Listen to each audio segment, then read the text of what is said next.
Hi, guys. It's Mrs. Lamb, and today I'm going to talk to you about the Jackson era. So, we are going to go from the election of 1824 into his presidency today. So, in the election of 1824, John Quincy Adams was actually elected president. Um, there were other candidates that ran. William Crawford, Andrew Jackson, Henry Clay were the other Republican Party candidates. Even though Jackson had more popular votes than Adams, no candidate ever received an actual majority of the electoral votes. So our Constitution has it set up to where they send it to the House of Representatives to decide an election when there is no clear winner with the Electoral College. So basically, what happens supposedly is that Henry Clay and John Quincy Adams strike a deal. And Clay agreed to use his influence as Speaker of the House in order to help Adams win the presidency. And then Adams, in return, was going to make Henry Clay his Secretary of State. And so this became known as the corrupt bargain because basically these two came to a deal in order to make sure that both men got what they wanted. And so even though Andrew Jackson won the actual popular vote, you will see, because Jackson is represented by the green color. So he won 43% of the popular vote, and he won 38% of the electoral vote. So he won the most of both categories. Therefore, you would just assume that the House of Representatives would select him to be their president. However, because of that deal, he did not win. And so the difference between winning and not winning in this case is that Jackson had a plurality of votes. He had more than anybody else, but he did not have a majority, because a majority is more than 50%. And you can tell that no candidate actually won a majority in 1824. So anyway, John Quincy Adams becomes president. And one of the things that leads to is there's obviously a division in that political party. So during Adams' presidency, his policies ran against popular opinion. He wanted a stronger Navy, scientific expeditions supported by government funds, direct federal involvement and economic growth. All of those things cost money and require a government to spend money. Congress turned down many of his proposals. Some members of Congress wanted a more limited role for federal government, so they didn't want the federal government to be that powerful. So then you've got the election of 1828. And in the election of 1828, it's a rematch between John Quincy Adams and Andrew Jackson. Andrew Jackson is the winner in the 1828 election. He was nominated by the Democratic Republicans, and the National Republicans had nominated Adams. So you can see the political party, Democratic Republicans, has split into basically the Democrats, or the Democratic Republicans, are for Jackson, and the National Republicans are for Adams. And the Democratic Republicans favored states' rights. So they were all about the states having power, not about the federal government.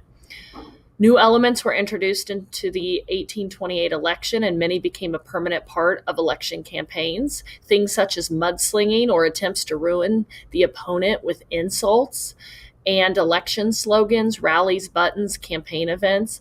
Jackson won the election in a landslide. He received the most votes of the new frontier states and many votes in the South. So basically, Jackson won in the South and in the West, and you can tell that's a lot of the farming community that supported him. John C. Calhoun of South Carolina, who had served as Adams' vice president, switched parties to run with Jackson. So this is an image of the 1828 election, and you can see here that Jackson, so we're going to call that the Democratic Party, and the Republican Party is Adams. So Jackson's party is the blue, and he does get a majority and wins like they say, in a landslide. So it's not even close. And if you look at this map, it's the same map that you used on the assignment that you worked on yesterday. All of the southern states and the new states in the West go for Jackson.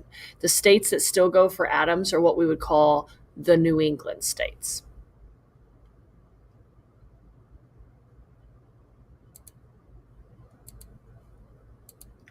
All right, so Jackson becomes president. Jackson was an American success story. He went from being a member of a poor farm family to being a war hero to becoming the president of the United States. Democracy broadened under Jackson. He promised equal protection and equal benefits for all Americans, at least for white American men. Between 1824 and 1828, the percentage of white voting males in presidential elections increased from 36.9 to 57.6%. The right to vote or suffrage continued to expand for white men. In 1840, more than 80% of white males voted in the presidential election. So one of the things you can see here is how Jackson is for the quote unquote common man. And so he's fighting for the rights of the poor. He's fighting for the rights of the farmers. He's fighting for all men to be able to vote, which to us doesn't sound like expanded voting rights because we have grown up in a world where women vote and, everybody votes that signs up to do so. But back then, all white men didn't even have the right to vote. So Jackson expanded that. And then by 1828, state constitutions changed to allow people, not state legislatures, to choose presidential electors. The electors are the group that vote for the president in the Electoral College. Basically, this makes it to where people have more say in who is voted for president. Jackson also instituted what was called the spoils system. He replaced government employees with his supporters. So basically, he fired people that he did not like or were his enemies or just were political opponents, and he hired people that were his friends, agreed with him, were his political supporters. And Jackson felt that a new group of employees would be good for democracy. So that's called the spoils system because that comes from the saying, it's about war, to the victor go the spoils.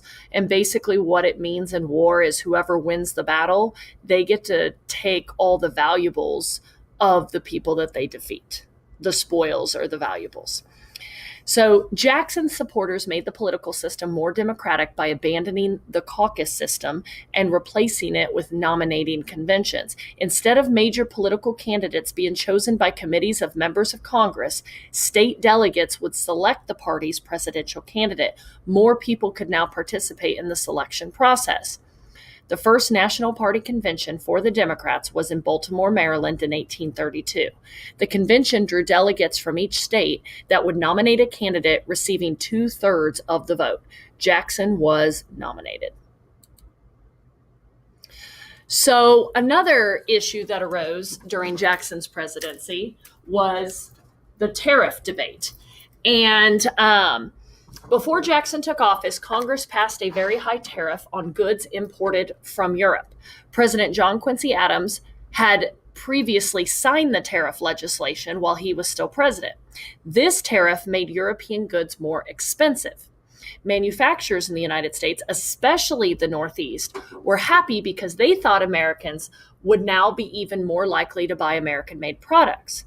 However, when you institute a tariff to protect American businesses, it actually has the opposite effect on American farmers. So Southerners, where many of the farmers resided, hated the tariff, calling it the tariff of abominations, and protested because they traded their cotton with Europe for manufactured goods.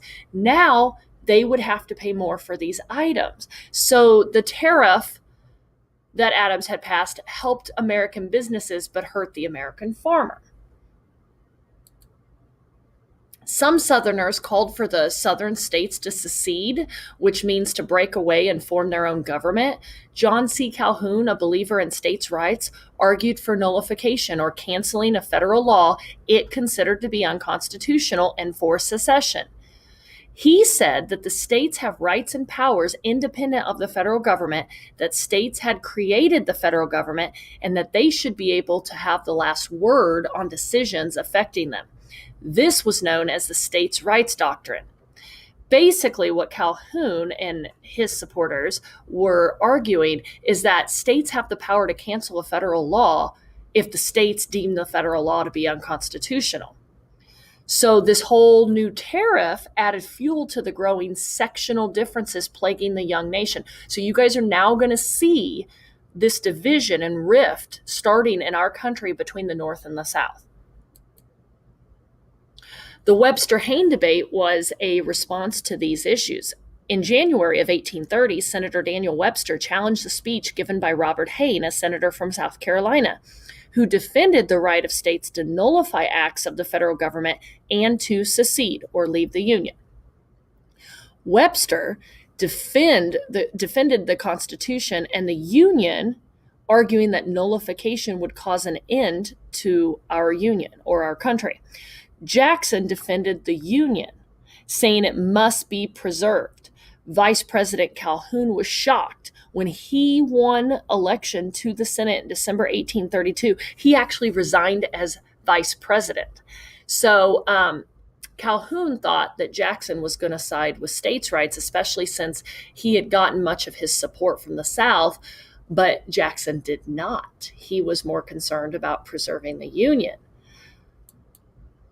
So the nullification crisis, as it's called, grew, and the threat of the Union splitting apart intensified.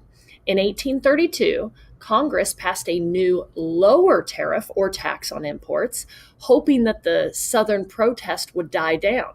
But it did not. South Carolina state legislature passed the Nullification Act, saying that it would not pay the illegal tariffs of 1828 and 1832.